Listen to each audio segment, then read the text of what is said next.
Georgia Virtue presents the Let Me Tell You Why You're Wrong podcast.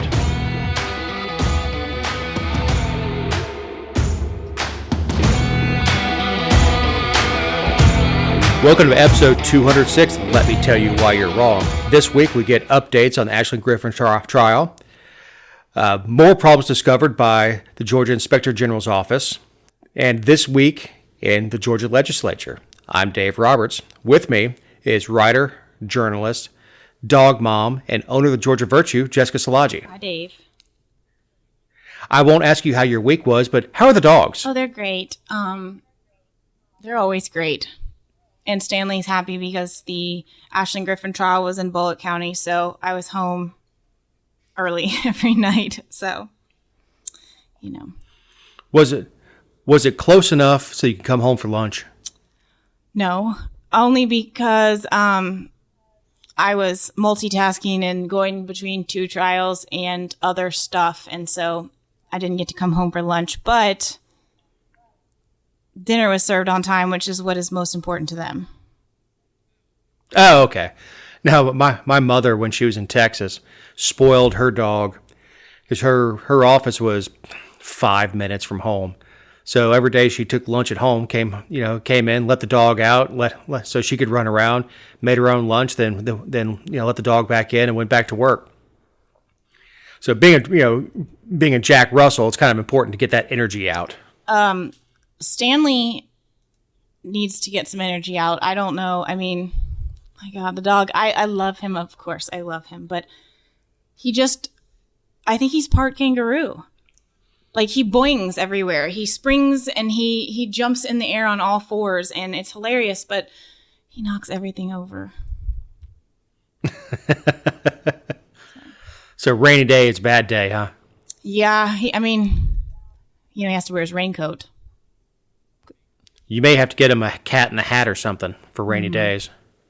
Stella's like, whatever, just find him a relocation. Just stay off my blanket. Exactly. No. Did you have? So, oh yeah. As far as my week, it was beautiful up here. Was it warm? It's starting to warm up down here. Oh yeah. Thursday was 70, or Wednesday, whatever it was. It was a beautiful week. Like, if you play golf, it was a great week to cut out early. Thursday night the rain came in, and then Friday, of course, going into the weekend, it got cold again. Of course. Yeah, same thing with me fishing on the coast. Monday through Friday, flat, beautiful weather. The weekend comes, you get 10-foot swells. Right. So let's get into your last week, the Ashley Griffin trial in Bullitt County. Yeah, so we obviously talked about this on the end of last week's show, and we've talked about the case itself as well, I think last November. But this is the case where, I think she was 25 at the time, Ashley Griffin shot and killed her boyfriend in their home as a duplex in Statesboro back in 2020. From the very beginning, she said it was self-defense. The police didn't believe her, even though she sat with them for 5 hours of interrogations, gave them a DNA sample, submitted to gunshot residue testing, and did a reenactment at the scene the same day. And after she did all of that, they drove her to the Bullitt County Jail, and charged her with murder. And that's one where the police officers were absolutely wrong. Yeah, it absolutely wrong. And something we talk about is I don't see that happening out here, where you have somebody who's shaken up, who was during the incident butt naked, having been in the shower. It would have been, let's go ahead and get fully dressed. Let's get you to the ambulance. Call your mama. Call whoever you need to call. Let's get you to the hospital. Let's get you checked out. Let's get you checked for shock and all that stuff. Not let me stick you in a room and sweat you for 6 hours. Right. And obviously to the public, we didn't know much of this. And what caught my attention about it was that her case was before a judge who was particularly strict and is not a fan of bond, especially for cases where someone's charged with murder. And so when she got bond after 25 days, which sounds like a long time, but in COVID era where everything was messed up. This was in June and July of 2020. And because, just whatever, I'm not going to get into it, but it was unusual for her to have bond. And so that intrigued me. And then I saw that they had, applied for a immunity hearing. And that is the first time that any of her story came out, because before that, for a year and a half, the only narrative out for the public to see was the arrest. So, and of course, the grand jury had indicted her in between this time, and they indicted her on felony murder and aggravated assault. And just really quick, if you're not familiar with what that means, it means felony murder. It doesn't have any type of intent. So it's basically she was committing aggravated assault in shooting him, and he died. And so that is murder because she committed murder. Murder resulted as a result of her committing a felony. So she shot him. He died. Now it's felony murder. So that's important. So, we talked about it on the show. The case became very upsetting to me after I learned that she had been claiming self-defense all along, and she testified at her immunity hearing. And so when the trial started last week, it was very tense. And Eric and I both attended, and he actually got to attend more than I did. But obviously the state gets to go first, and they called the crime scene analyst who had redone the scene, and they called the lead detective on the case, and all their case was basically that they did not believe that the first shot hit him and that the second shot did, and only the first shot was justified, despite the fact that, according to the neighbor, the two bangs were 3 to 5 seconds apart. And so they played the reenactment from the state. They played like how she reenacted and how she was, placing the detective and showing him, like, you stand here, I was here. And she talked them through everything. She said what he was saying, what she was saying. And then if she didn't remember something, she said, I don't recall. And it was baffling. Like, you're sitting there wondering, I'm still wondering why we're sitting here in trial, of course. And on cross-examination, they brought the medical examiner in, and they asked her, based on the body, because she did the autopsy, based on the body, these injuries, are you suggesting that the only way this could have happened is if the the deceased was upside down or doing a headstand? And she said yes. And the jurors were like, what the heck? Because, it sounds pretty bad when you're suggesting that this guy was upside down in order for your outline of what happened in your narrative to be correct.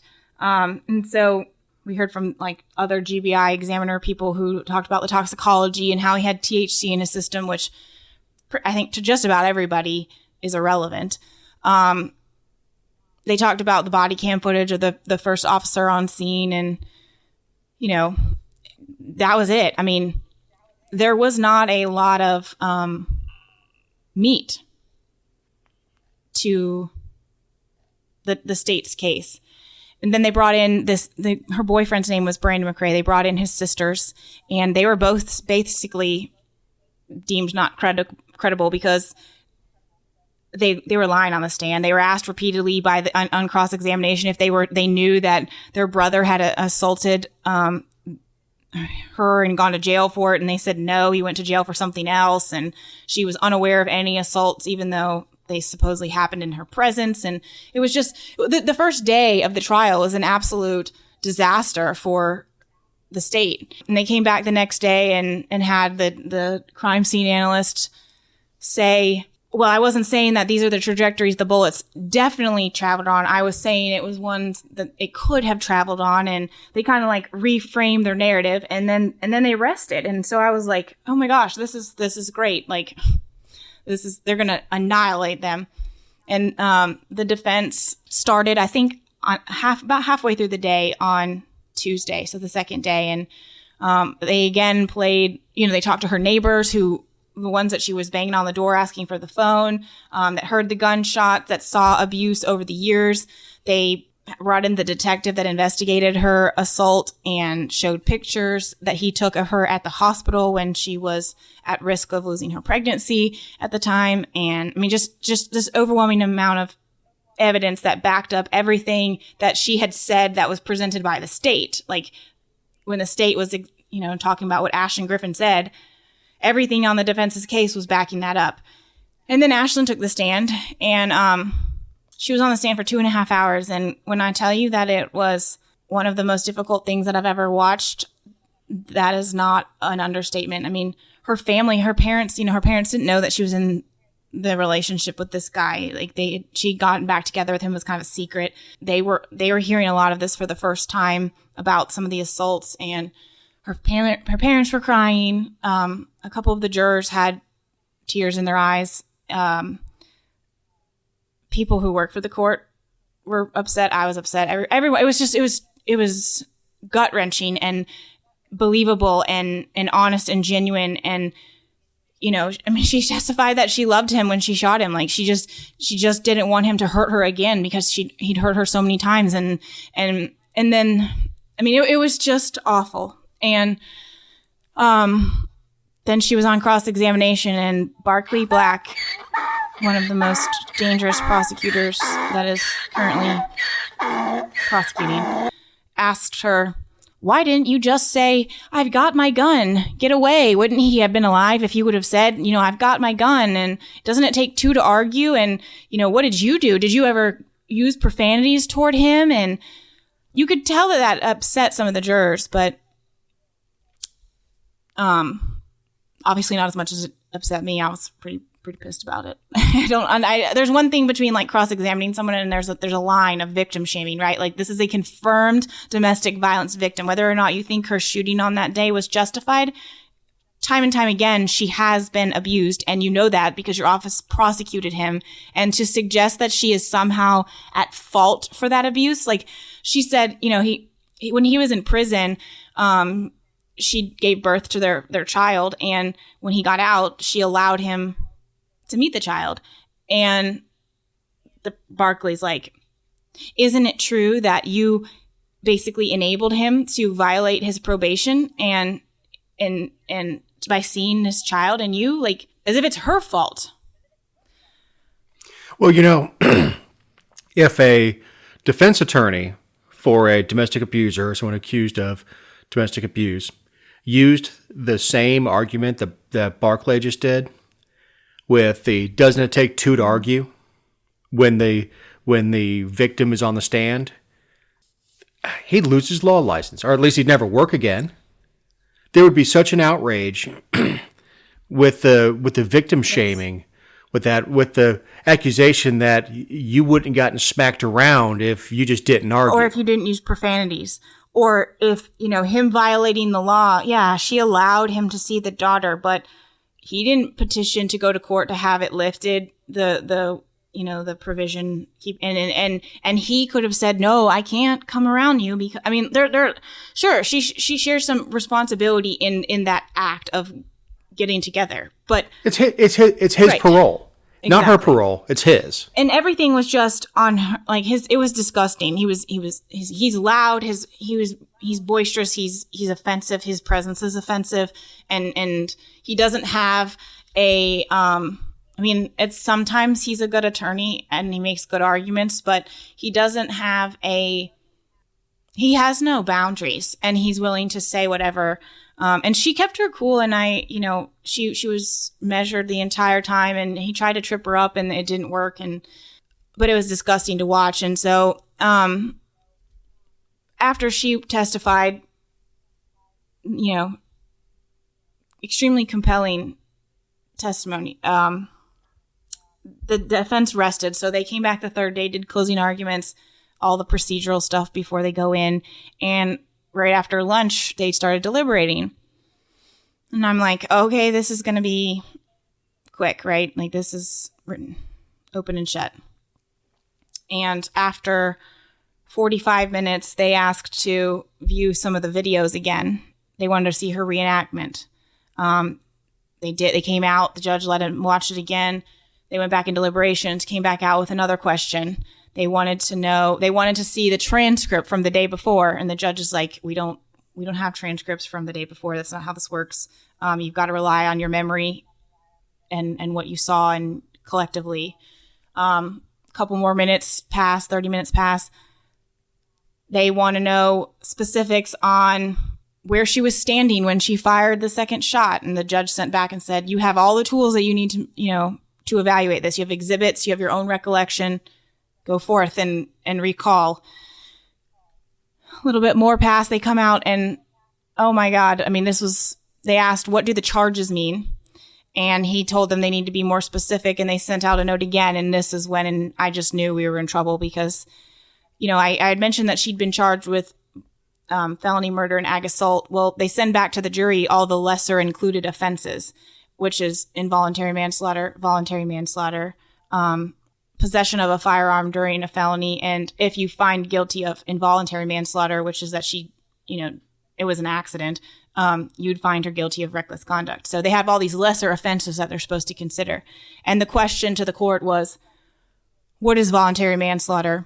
What is involuntary manslaughter? And what is self-defense? And I'm like, you've been back there for 2 hours and 40 minutes, and this is where we're at. I knew we were in trouble. So the judge brought them back out and read all of the instructions again and all the definitions again on, the charges and what they meant and what it means to have a forcible felony and the use of deadly force and when it's excessive. And, he's like, I understand that these are not simple concepts, but at the same time, I'm reading them to you in ways that are supposed to be self-explanatory. Basically, like to me, what it said was that during the trial and when he was charging them to go back into the room, they weren't listening.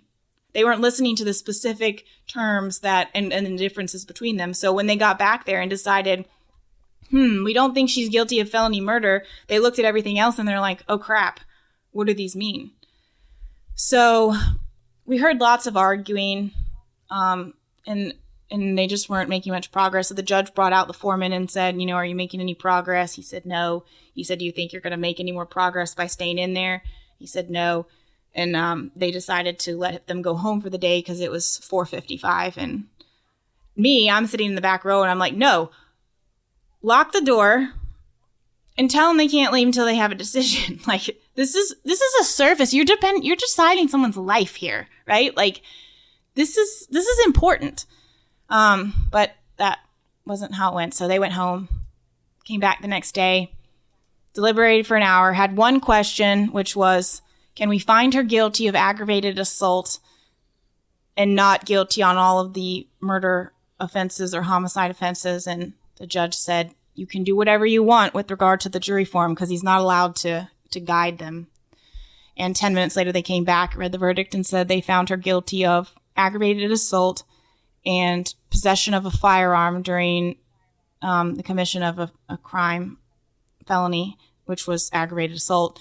And together, those carry 25 years. They're both felonies. To be served consecutively. Correct. The second charge, and they can, so the judge has the authority to give it to her all on probation, but the firearm offense is 1 to 5 years, and it is a requirement that it be served on top of the other offense, so no matter what, if she only got 1 year she's not walking away with less than 2 years of any type of sentence, whether behind bars or probated. Just not. Right. And the reality is she should have 0 days. She should be compensated for the 25 days she did spend in jail because she defended her life. And she was pregnant at the time. That came out at she was pregnant during her first assault, and it came out during this trial that she was pregnant with their second child, and he knew that, and she knew that at the time of this assault. And so she was in jail while she was pregnant, and she delivered their baby in February 2021 without him there. And I'm sorry, I don't care what anybody says. It's a punishment that one day she's going to have to explain to her daughters that she killed their father because he was once again threatening to kill her. Look, and I know we've covered this on the case. When the assault began, she's naked in the shower, which is natural because showering with clothes on is kind of productive. Sure. But she's in the shower, door closed, and then he starts beating on the door. This is how the assault begins. So any sort of assault is on his side. And, you and I talked, and before the verdict came out, because everybody that I've talked to about it is shocked. You're obviously shocked, having been so involved. I think this is a case you caught just happened to be at the courthouse to catch the immunity here. You caught an immunity I actually went to the immunity hearing because I was looking for a story where the system was working right, because I've been hammering our district attorney's office. So, I've been hammering them on how they handle everything. And I was like, wow, this female's charged with murder. She's out on bond. Something's up here. I'm going to cover it. And 15 minutes into the immunity hearing, I was like, oh my God, what are we doing? How did this happen? Right. And and I said, you put me in that jury room and I don't care. The worst case scenario for Miss Griffin would have been a hung jury, because there's no way. I mean, I don't care if she was standing over him with a samurai sword, decapitated him. He's an abuser. F him. And juror nullified. And he was prosecuted in the same court for it. People testified that they would hear him. Neighbors testified that they saw him. I mean, this wasn't like one time there was a drunken argument. Not that would ever be okay, but it's not like this was just an isolated incident. This was a repeated thing that was seen by other people who had no... it wasn't her family. Of course, her friends testified that they would hear things and see things, but like the other people, the neighbors and stuff, that they have no dog in that fight, exactly. So to speak. That's exactly right. And, it was so clear to me. And of course, I went into the trial, obviously, with far more information than they provided at trial because of just evidentiary standards and time and whatever. But I still don't understand. Like, even based on what they said, I'm like, oh, that's it. That's the slam dunk. Like, there's no way you see it any other way. And, look, she has been failed at every level of the criminal justice system. One, by the officers responding. Absolutely failed this citizen at that point. Then, by the prosecutor's office, who decided to go ahead and take it before the grand jury. That a learned member of the bar could have read all the statements and looked at all the stuff the jury couldn't hear, the prosecutor had access to, and could have thrown it out at that point and said, "No, we're not pursuing this. This is repugnant. I'm not going to associate my office with prosecuting a woman who's been the victim of abuse, a cycle of abuse by a man that this office prosecuted. We're not doing it." Throwing it out. Then at the immunity hearing, the judge could have thrown it out. The grand jurors could have not come down with an indictment, even though it's very odd that they don't. Yeah, but I mean, what did you tell them? What did you tell them in the grand jury proceeding? I mean, we will never know because they're secret, but I would love to know what was told so that they got an indictment. Was it just this woman was at her house and she shot her boyfriend and he's dead? Like, because that is literally the only thing you could say that without, I mean, any other information is overwhelming in her favor. Overwhelming. And right, and then she's failed by a prosecutor who acts like an ass in court. He is an ass, and him acting like an ass would be an improvement from the type of human being he is.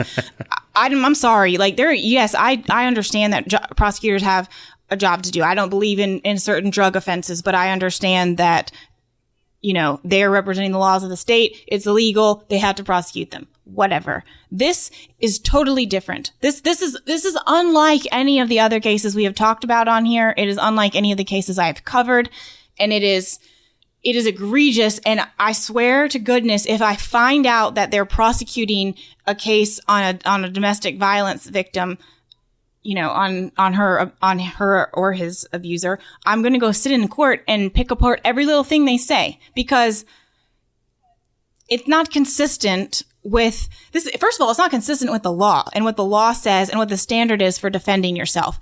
And the message that they have sent to domestic violence victims is that you have 3 seconds or less to defend yourself. And if you don't, because we've talked about how the neighbor is not an expert and what he heard may not have actually been 3 to 5 seconds, but for all intents and purposes, the state claimed that 3 seconds was okay, 5 seconds was not, and her first shot was okay and the second shot was not. So what you've told domestic violence victims is, if you can't defend yourself within 3 seconds, if you can't stop your threat within 3 seconds, you just got to take it.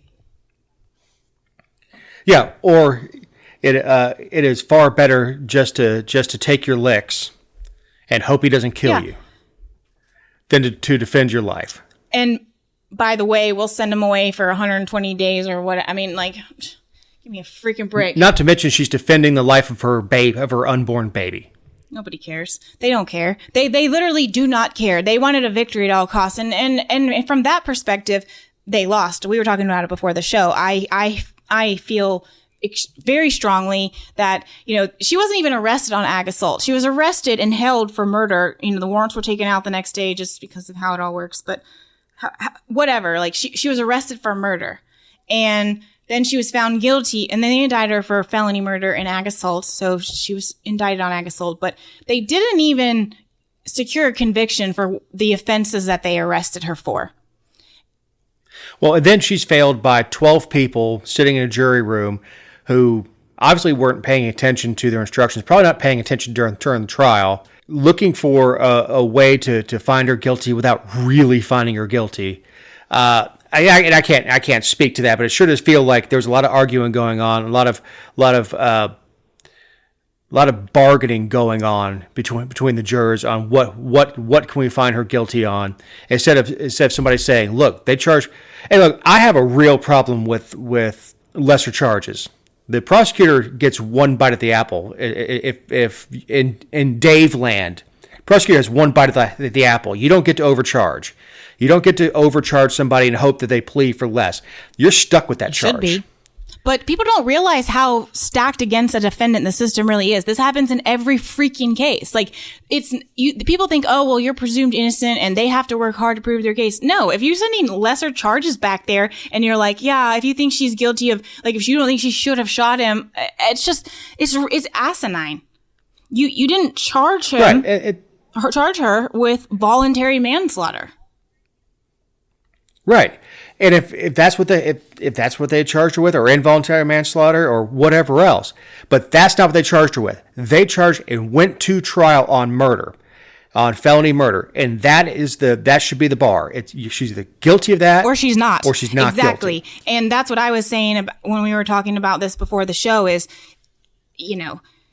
these jurors came back with a plan of their own on how they found her guilty, because it's not consistent. I mean, if she's not guilty, if they bought her felony murder defense in that she was acting in self-defense when she killed him. She killed him in an act, if she wasn't acting in self-defense, would be aggravated assault. So if you think she was justified in killing him, she was justified in shooting him, at him, toward him, under him, through him, whatever. What they should have done is gone back there and said, did the state prove this? Yes or no? If the answer is no, then it's no. If it's self-defense, it's self-defense all the way down the board. And now look what they've done. And those should be the instructions to the jury. Period. Did the state prove beyond a reasonable doubt she murdered her boyfriend? Have you served on a jury? They'd never pick me. Okay, so, and I mean, I didn't know this until I started sitting in. They do this thing called jury charges. I mean, I knew what jury charges were, but I didn't realize how the process works. It's all these instructions that they send back with them, or they don't send them back. They keep them, the judge keeps them, but he reads them. It takes like an hour where he reads like, this is the definition of this, and their eyes glaze over. And it's all this technical legalese about, if you think that this, then you shall do this. And if you think this, then you must do this. And they're not paying attention. They don't understand. You're not sending it back with them. And it's not concise, like you just said. If you think she acted in self-defense, I mean, and you got people back there trying to try the case their own way. Some of the questions they asked, it's like, you just stick with the facts that are in evidence. You have everything. Yeah, she wants a transcript from the day yesterday. You were sitting there, so you don't remember what was said. You don't. I mean, if you're trying it. First of all, here's my thing about jurors. Like, you're trying to say what the juror that was asking these questions, because you could tell it's coming from the same person. Because when they came out to watch videos, she was scribbling frivolously and furiously and all these. But what she was trying to do was either catch her in she thought she said something one time and then said something else at a second time, and she was trying to catch her in a misstep. If the state didn't present that to you, like, you're supposed to go off of the evidence that was presented to you and the things that you don't need to go do your own investigation. Right. In fact, it's against the law. Yeah. You're only supposed to weigh evidence presented at the trial. Don't do your own research. Don't think about anything else. Don't think about your mama. Don't think about what you're going to have for lunch. You're supposed to think about the evidence presented at trial. Period. And it just the whole jury system, I'll say countrywide, certainly in the state of Georgia, is just broken. Allowing the juries to come up with their own charges. Well, we don't think you were guilty of felony murder, but you were definitely speeding when you left. Yeah, I mean, they didn't. Those were the charges that were sent back with them, but like it wasn't consistent. And if they had paid attention to what was said, that if you find her guilty of aggravated assault, then she is guilty of felony murder. Then you would have never found her guilty of aggravated assault. And you said sentencing is on Tuesday? It's on Monday. They're going to be open for President's Day, huh? Yeah, we don't. Some of our court's weird about that stuff, but yeah, they're open. I think there's a couple of times that the county has swapped federal holidays to like add an extra day at Christmas or something like that. So depending on whatever. Yeah, I don't care. I was just curious. Yeah, but yeah, it's so as the show drops, we'll get sentencing there. Yeah. It's devastating. She could. I mean, I don't know. No one knows what the judge is going to do. He's one of those where you can't really read what he's thinking, and so you don't know. He could do everything out from vacate the jury finding, Mm-hmm. and look, he may look at the questions that came out and said they were obviously trying their own case back there. I listened to the arguing. He is permitted to act as the 13th juror. Yes, and he can throw the conviction out completely. He could give probation for 2 years, minus 25 days served, or he could give her 25 with 15 to serve. And I don't think he will. I really don't. But I don't even think the prosecutor's going to ask for that. But I would be surprised. Maybe he will. But that's one, Eric. That's one. Listen, hold on a second. It's 31 minutes into the show, and that's the first one I've dropped. Especially given the case that we're covering. I worked really hard to be professional during this discussion. To self-edit, yeah. Well, as we are 31 minutes into the show, look, we could talk about this all day. Look, it's a really hot button issue for you, and you've been very close to the case. It's a hot button issue for me. It's something that I've talked about even in my personal life, just talking to people about it and referring them over to the Georgia Virtue just read it. So don't take my word for it. You're going off of Dave's recollections. Go over to the Georgia Virtue and just read it and tell me your jaw doesn't just hit your keyboard. Absolute miscarriage. But this is a good time to remind you that these are our opinions and not those of anyone not on the show or any respective company for which we may work, own, or otherwise associate ourselves with on a regular or irregular basis. Also, speaking of, you can find other episodes and relevant stories over at thegeorgiavirtue.com. A less disgusting story, but still bothersome. We got more problems discovered by the Georgia Inspector General's office. Dude, this chick is nuts. Oh, yeah, but you can see it looking at her, man. Like, oh, yeah. Robin Folsom, 43 of Atlanta, was indicted last week on 3 counts of false statements and 1 count of identity fraud after she allegedly faked multiple pregnancies and used a bogus baby bump that was eventually spotted by a coworker. Yeah, so this sounds like a really bad transition to go from like talking about this victim that we believe, and obviously the evidence supported her case, but we believe her, and then this is an indictment. But when you hear the facts just from the indictment and from what they know so far, and from the officer or the Office of the Inspector General, their findings, you're going to be like, okay, yeah, she's far gone, because just about everything is in writing, other than the employee who saw her fake belly falling off. Like, oh God. So she's a former director of external affairs with the Georgia Vocational Rehabilitation Agency. She told Human Resources that she was pregnant in October 2020 and announced that she'd given birth in May 2021. So then she had this father who emailed... Don't even try to... What? Don't even try to pronounce the name. Well, hold on. So no, don't say it yet, because hold on. So she had this father email and say that the alleged father, that she needed to be home on several weeks of bed rest, and so they approved 7 weeks of paid FMLA that they otherwise would not have approved, and so she went back to work. I guess she was pregnant again, or she said she was pregnant again.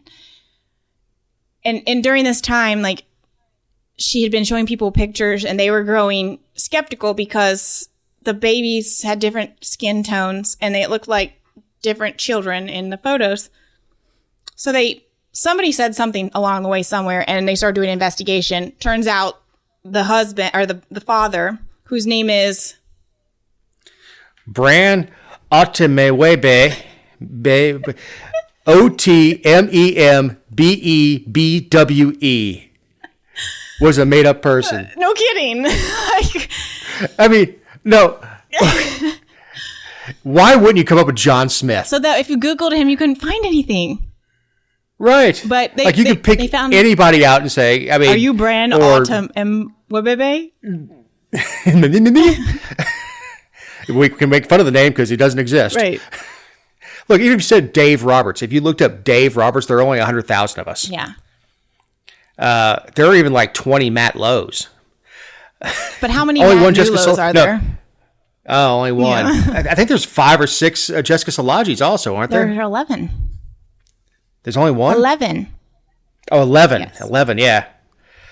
One's a realtor out in Utah, and she keeps getting all up in my Google results. It drives me nuts.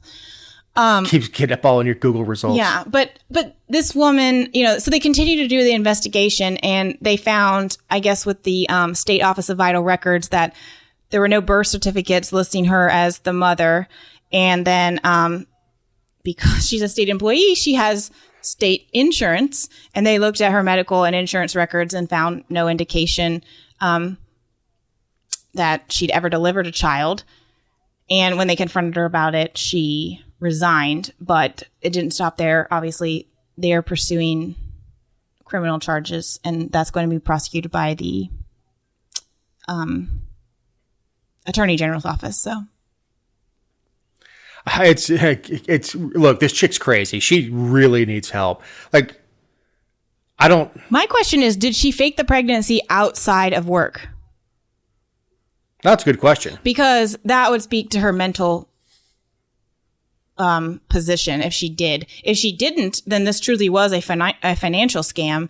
And I think that's a different level of culpability. But I'm genuinely concerned about sending the pictures of different skin colored, different tones. It wasn't like she sent a black baby one day and a white baby the next, but And then an Asian baby. That would be awesome. That'd be awesome. Can you imagine being the person who got the pictures? You're like, okay, yesterday your kid looked like he had blue eyes. Today it's a girl and she has green eyes. I don't know. I just...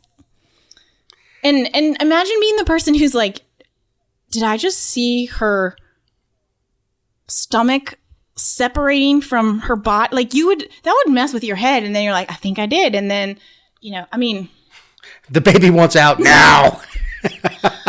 And what's interesting is she was planning on doing this again. Man, look, I know you can't tell someone's crazy by looking at them. Yeah, you can.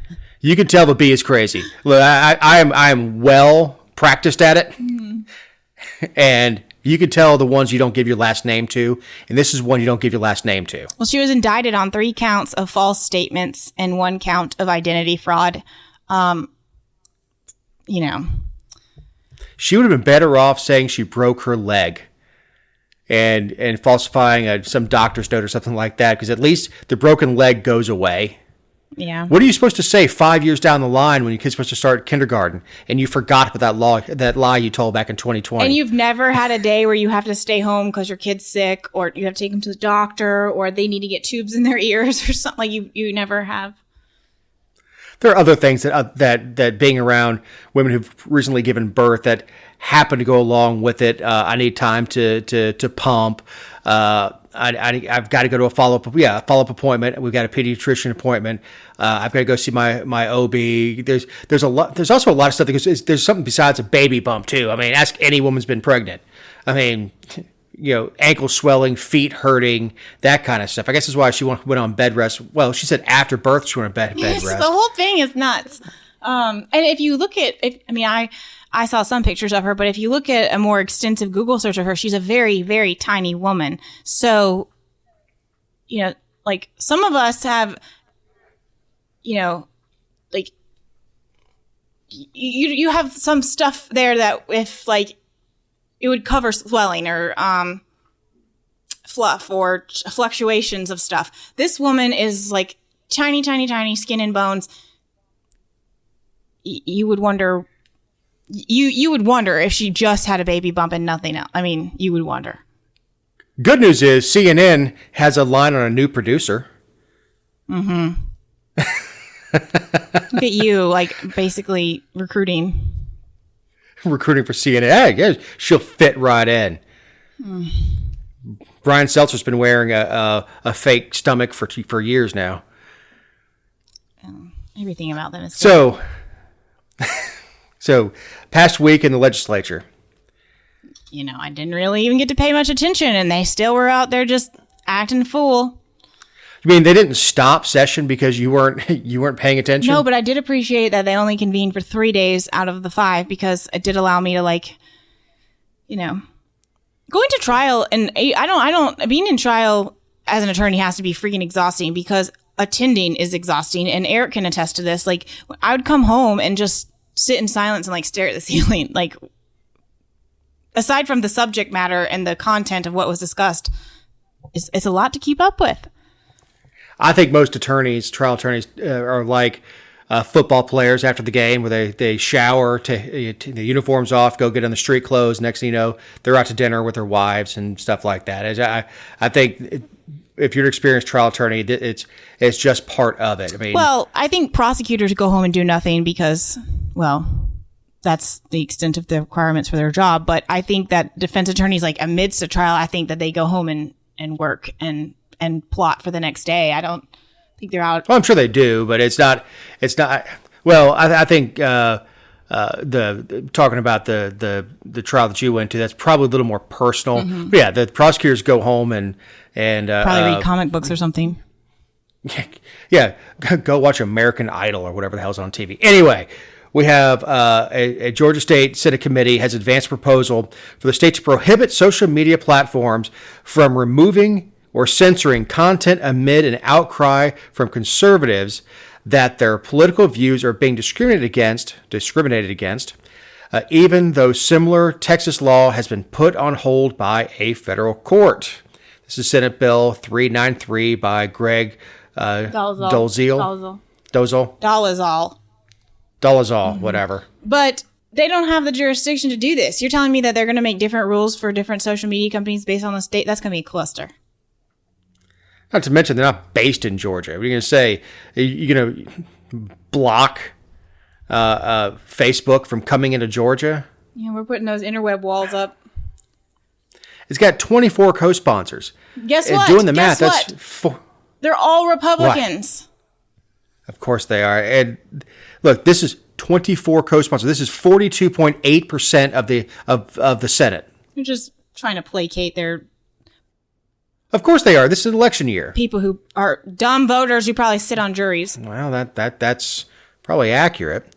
Oh, that's entirely accurate. Yeah, people who can't vote can't serve on a jury. Shut up. Whatever. But what the hell?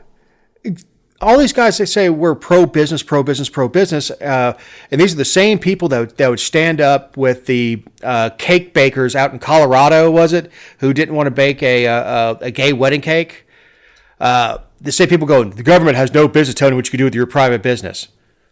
Yeah. Well, look, and I'm not standing up for social media. I think it's It's out of control. Yeah, absolutely, it's out of control. But even if you support something on the federal level, and I'm not sure what that would look like, the state has no authority to do it, and the sponsor even acknowledged that we're going to be sued. Well, yeah, because Texas is currently there's an injunction, I think, against theirs. I don't know the terms of the bill filed in Texas, but I'm assuming it is similar because these types of things usually, I mean, we've talked about it before, advocacy organizations make up a model and then... Yeah, they shop it out to different different legislators all around the country. Advocacy groups, one way of putting it. Lobbyist is another. That they go around and they get a hold of, because all the emails are public, and they shoot. They look at people's platforms and they shoot this to them. And say, would you read this? Would you read this? Would you consider carrying this? Well, you know what's really interesting is that the bill language itself actually relies on the Supreme Court ruling that is the one I sued Van Johnson under about modern public squares. But the difference is that I sued an elected official for limiting my free speech in a, quote, public square based on the content of my speech. And they want to regulate the companies that have provided the public squares. Right. So that's if you use the public square idea, Facebook is not a public square. Facebook is Zuckerberg's front yard. Facebook itself is not a public square. An elected official or a government entity on social media is a public square. Right. Facebook is... There's a difference. Right. There is. It's... There's going to have to be a SCOTUS ruling on this on the federal level. Individual states, one, don't have the authority. Two, don't have the ability. Who are you going to put on this? So it says, given the pivotal role, this is from the bill language itself, given the pivotal role large social media platforms play in controlling the flow of information in political, social, economic, and cultural life in this state, large social media platforms must disclose their policies for removing citizens from their platforms, promoting and diminishing access to content and moderating content. And the citizens should have a legal mechanism to ensure the accuracy and timeliness of such information. They cannot regulate. The only state that I can even think of that would have the ability to do this would be Washington, because I think that's where Facebook is based, is Seattle. I think you're thinking of Starbucks. I think Facebook's in California. Fine. California. Yeah, it's the Silicon Valley. I was not thinking Starbucks. Yeah, I could use a coffee. Yeah. I sound so tired, don't I? But hold on a second. This is what irritates me. I don't know if you caught this when I was reading it, but it said large social media platforms. And I hadn't read the bill until we started talking about it. But you scroll down, and they're talking about companies that have 20 million active users in the United States in a calendar month. So first of all, you're like, what if someone's users fluctuate month to month? Or, I mean, it's just a stupid idea. Also, why can one company censor and another can't? Right. So yeah, you're the principal or you're not. Look, this is, and again, you know, I know a lot of people on this list. This is pandering 101. This is so they can come back when session ends and I can't remember what CNADA is. But come back. It is pandering, but they shouldn't. I believe some of them really believe it should be the law. Oh, I'm sure they do, but they cannot honestly believe that the state of Georgia has the authority to do it. And knowing that they're going to go to court over it is saying that the taxpayers of Georgia should pay to lose a case in federal court. Well, we did that with the heartbeat bill. I mean, we knew, and the argument there was, well, we'd like to force a Supreme Court decision, and I guess that's the same argument. Well, it's not, because the heartbeat bill assumes that the heartbeat bill is something that you can control within the state of Georgia. What's interesting? That's a really good point. Go ahead. Sorry. I was about to say, we can regulate medical procedures in the state of Georgia, and we have the authority to do so. It's left up to the states. Right. We cannot regulate a company out in California. I know it had to be left interstate commerce. Exactly right. Interstate commerce. And you cannot put up a fictitious wall around the state of Georgia. And if Georgia fines Facebook or Twitter or whatever else, guess what? They can take those fines and use them to line their puppy's cage with it, because it doesn't have any effect, because you have to come and prosecute me where I am. Come get me.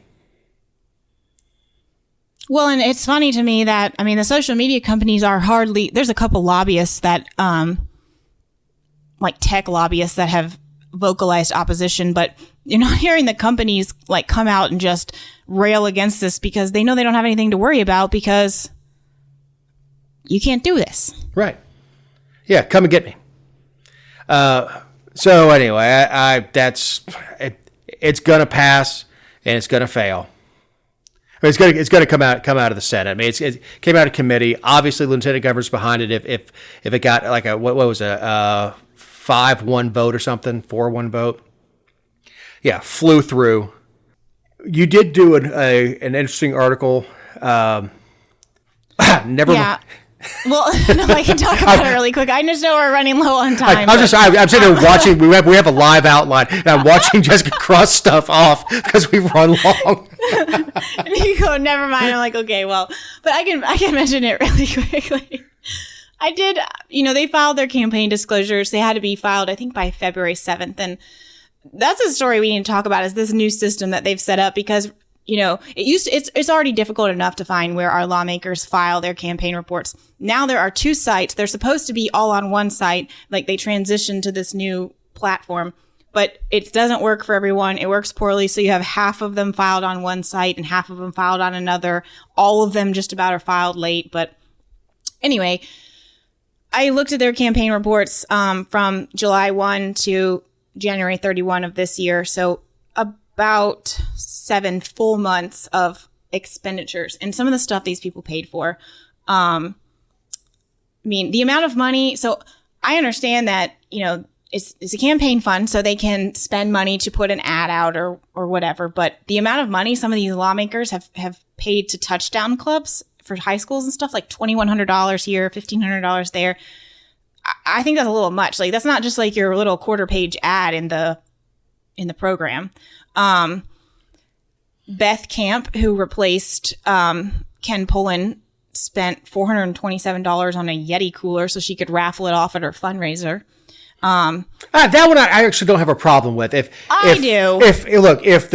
that goes out and whatever comes back in, if she's actually raffling it off, that's actually a fundraiser that you could actually put your finger on. That's a fundraiser. If she was raffling it off and giving the money to somebody else, that'd be one thing. But giving the money, like using campaign funds to buy something so you can make more campaign, that's just trashy. Yeah, but what about having a barbecue? I mean, paying for a barbecue and then charging per ticket. Is that the same thing? No. I mean, ethically, as far as putting campaign funds out to bring more in. Well, I mean, you always are doing that. I just don't like the idea of buying things you're going to raffle off. Like, if I can't have a bingo game at my house without it being a violation of state law, she shouldn't be able to raffle off a Yeti cooler with her campaign money. That's true. She's not a charity, and I think raffles can only be done for charity. I was really disappointed that this happened, but Joseph Gullett used campaign funds to pay for his dogs to be boarded so he could attend a fundraiser for another lawmaker. Yeah. I don't know, man. I'm disappointed. Susan Holmes, I love this. She used her campaign funds to pay her ethics fines for filing her campaign finance reports late. Also used it for her OnStar membership because I guess getting from Macon to Atlanta is too hard. And if she wasn't a lawmaker, she wouldn't otherwise need a map. I'm not sure. Trey Kelly's been paying housing out of his Atlanta, paying for housing. He pays for it 12 months a year, which I'm assuming I wonder why. That his wife kicked him out. Yes. Because it started in July of last year, when he got accused, had to step down for allegedly doing some things allegedly with some other people that were not his wife, and then the divorce papers filed, and suddenly he's paying 12 months of rent in Atlanta, but whatever. And then I just want to say, because we're going to run out of time and I won't go through the whole article, but because we talked about him last week, Dominic LaRicchia, this guy, okay, he lives in Coffee County, right? He billed his campaign account $3,779 for fuel for campaign expenses over a 6-month period. Is he driving a semi? Who was it? LaRicchia that had like thousands of dollars in Verizon wireless bills? Oh yeah, he's been doing both of these things, fuel and Verizon. He has another cell phone, which I understand, but I have my own phone as well, and it doesn't cost me $2,500 to have the phone. He needs a better plan. Months. Yeah, exactly. He's like got his own satellite up there in the sky, and they're billing him for that, I guess. And then before, he's not running again. So it's common for lawmakers to pass out money, especially if they're not going to run again. But he has passed out more of his campaign funds to other politicians than any other lawmaker. He spent $35,000, on other lawmakers, which again, this happened before redistricting. It happened before he knew he wasn't running or announced he wasn't running again because he didn't have a district to run in.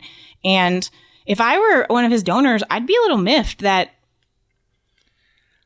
I invested in you and you gave it away. It's legal, but it's also legal to refund your donors. I mean, you have the list. You have their address. You know where they work.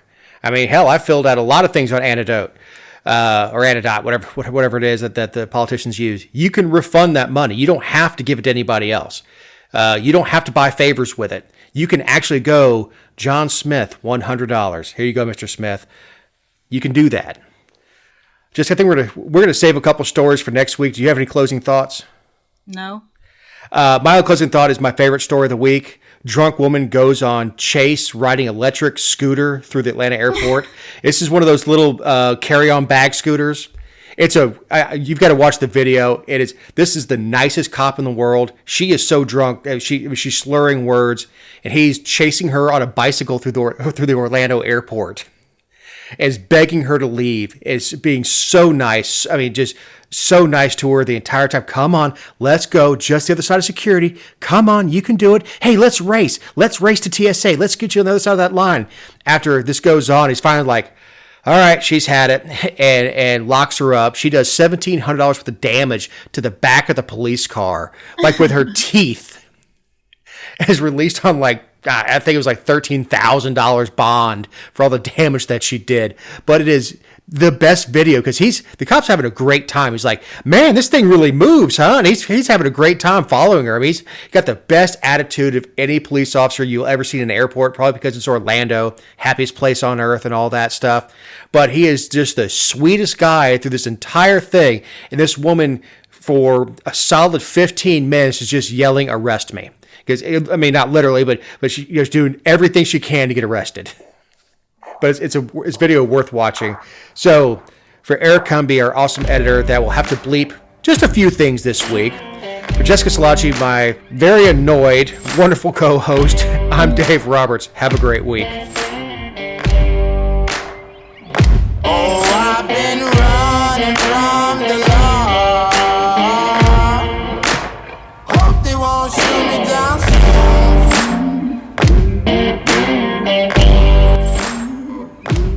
They sing on a sleepless night.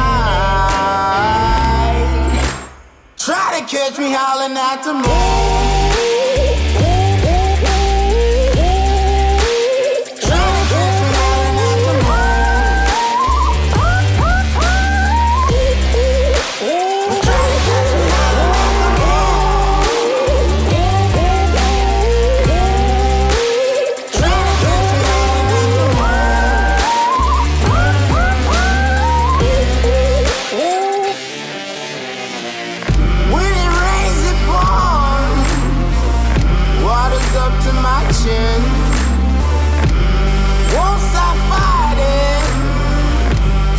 very